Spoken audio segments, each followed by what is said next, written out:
والتين والزيتون وطور سينين وهذا البلد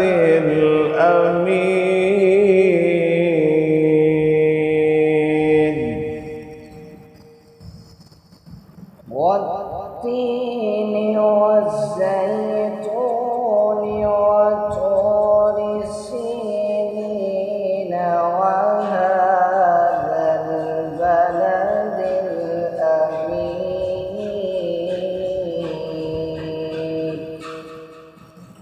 لقد خلقنا الإنسان في أحسن تقويم